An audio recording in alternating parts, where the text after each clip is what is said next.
Rachel is a small desert nest at the Highway 375, which passes the Black World. Its inhabitants are mainly workers of the test site. Rachel's main attraction is the Little Ale Inn, the local grill and beer bar owned by Pat and Joe Dravis, which became the main information exchange for Area 51 enthusiasts from all over the world. It not only exhibits UFO memorabilia, it also houses a library and a large collection of newspaper articles about secret government experiments, documenting that the greatest secret of our time actually is no secret anymore.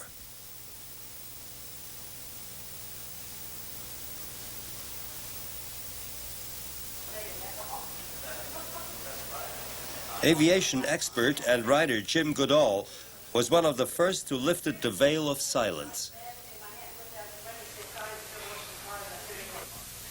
I am a published author. I've written for 3 different publications. I have a number of articles on black programs and secret projects for Jane's Defense Weekly, for Interavia, for Aviation Week Space Technology. I have 3 books right here that I have authored just on the F-117 alone. That is where I spend all my spare time, is digging. I've had my neighbors questioned, I've had my mail opened, I've had my phones tapped. I was called up for Desert Shield. I'm in the Air National Guard. They held up my clearance at the Pentagon. They didn't deny my clearance, they held it up because I asked too many questions of my government. And my response was, that is my job.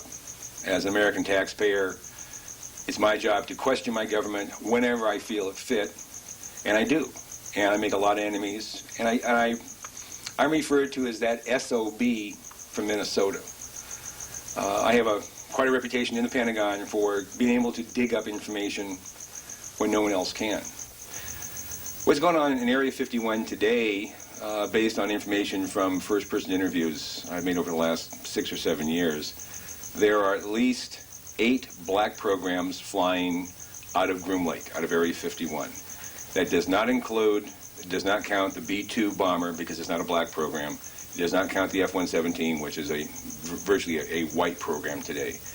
There are at least 2 very, very high-speed aircraft that have been reported since 1982 is when we've heard the first reports of them.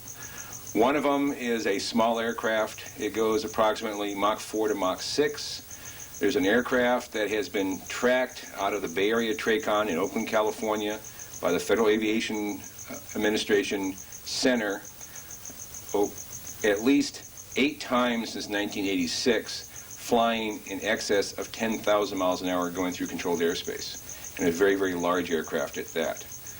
Besides the 2 high-speed aircraft, there is a stealth or low observable electronic warfare aircraft. It's been referred to as Excalibur.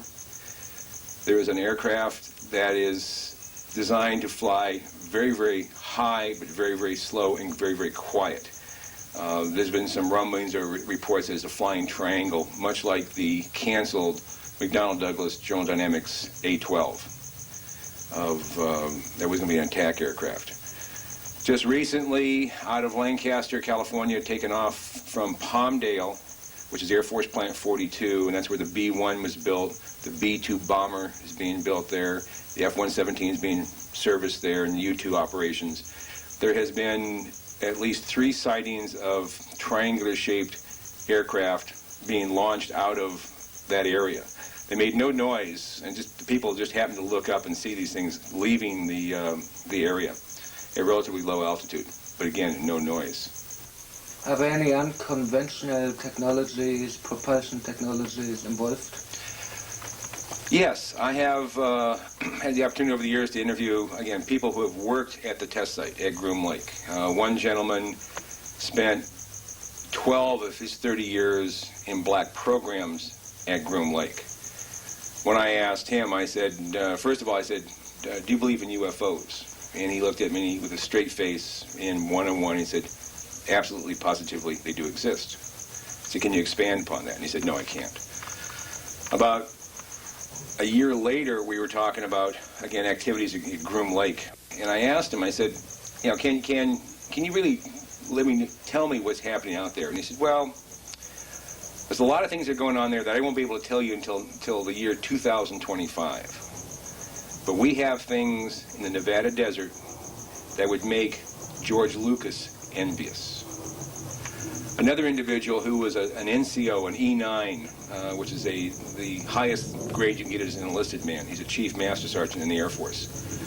Was a safety specialist. He had 3 different tours of duty at Groom Lake on various programs.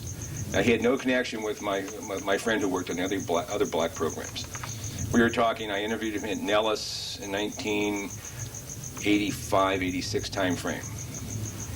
And I said, what's out there? And again, he looked me straight in the eye and he says, we have things out there that are literally out of this world.